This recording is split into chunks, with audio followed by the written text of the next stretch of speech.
ఆహ్, Lokesh deputy CM కావాలి అని గత హ్మ్. కొంతకాలంగా తెలుగుదేశంలో ఉండే పాలిట్ బ్యూరో మెంబర్లు కావచ్చు, ఎక్స్ మినిస్టర్లు కావచ్చు, వీళ్ళంతా కూడా బాహాటంగానే గట్టిగానే అవును ఇది సార్. చేశారు. చివరికి చంద్రబాబు ముందు కూడా టీజే భరత్ దావోస్‌లో కూడా లోకేష్ డిప్యూటీ సీఎం అవ్వడానికి అన్ని అర్హతలు ఉన్నాయన్నాడు.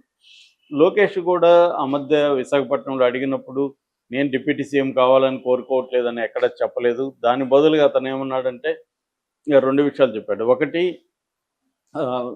నాకు పదవులు ముఖ్యం గాదు. చంద్రబాబు ఏ బాధ్యత ఇచ్చినా తీసుకుంటాను. మామూలుగా నేను నిన్న గూడా అవును చెప్పాను. సార్. ఎవరైనా ఇలాగే జెప్తారు.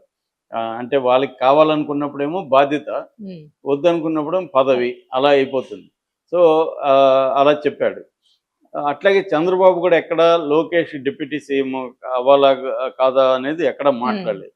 కాకపోతే అధికారికంగా తెలుగుదేశం ఆఫీస్ నుంచి వీళ్ళందరికీ ఆదేశాలొచ్చాయి. మీరు డిప్యూటీ సీఎం విషయం ఎక్కడ మాట్లాడకండి అని. ఎందుకంటే పెద్ద పెద్ద నాయకులే మాట్లాడడం మొదలుపెట్టారు. హ్మ్. దాని తర్వాత జనసేన నుంచి ఎందుకంటే ఎప్పుడైతే డిప్యూటీ సీఎం అసలు డిప్యూటీ సీఎం అనే మాట ఎందుకొచ్చింది లోకేష్‌కి?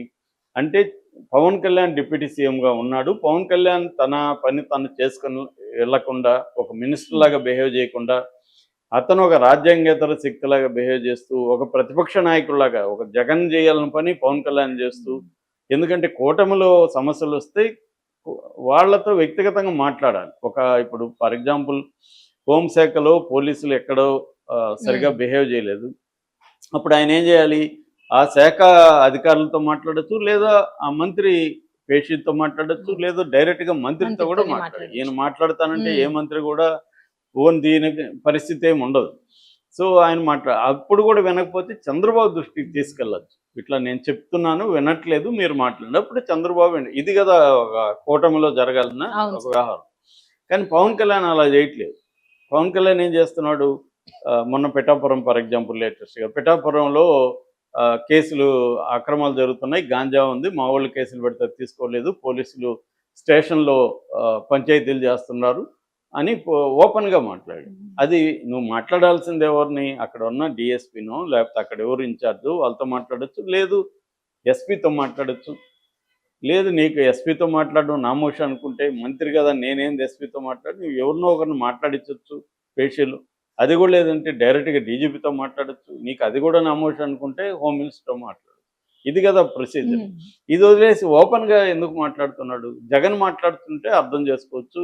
షర్మిల మాట్లాడితే ప్రతిపక్షాలని అర్థం చేసుకోవచ్చు. అవును సార్. పవన్ కళ్యాణ్ ఎందుకు అట్లా ప్రతి అంశం ఆహ్, గతంలో ఆమె అనిత విషయంలో గానీ, తర్వాత లడ్డూ విషయంలో గానీ, తిరుపతి లడ్డూ విషయంలో గానీ, తర్వాత కాకినాడ షిప్ విషయంలో గానీ, తర్వాత తొక్కిసలాట విషయంలో గానీ, తర్వాత పిఠాపురం విషయంలో గానీ, ఆ కడప జిల్లాలో ఒక అధికారిని వైసీపీ కొట్టినప్పుడు గానీ, ఇవన్నిట్లో గూడా ఇతను వెళ్ళిపోయి, ఈ ప్రభుత్వంలో జరిగే తప్పుల మీద తన గళం వినిపిస్తున్నాడు. హ్మ్. నిజంగా ప్రజల కోసమే ఇదన్నీ చేస్తున్నాడంటే కూడా డౌటే నాకు. ఎందుకంటే ప్రజల కోసం ప్రధానంగా ఏం చేయాలి?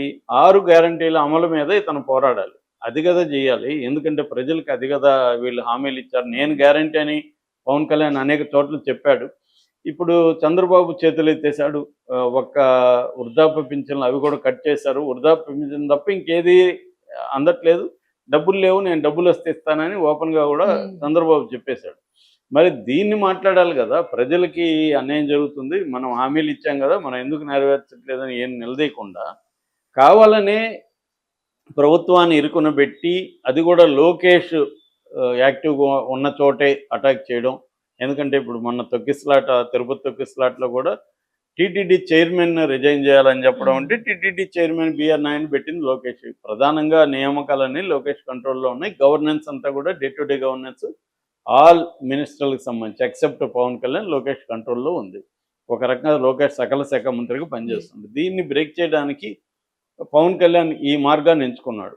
ఇది ఇబ్బందిగా ఉంది వాళ్ళకి. అట్టని పవన్ కళ్యాణ్‌ని గట్టిగా మాట్లాడలేని పరిస్థితి, కంట్రోల్ చేయలేని పరిస్థితి. ఎందుకంటే పవన్ కళ్యాణ్ వెనక మోడీ, అమిత్ షాలున్నారు.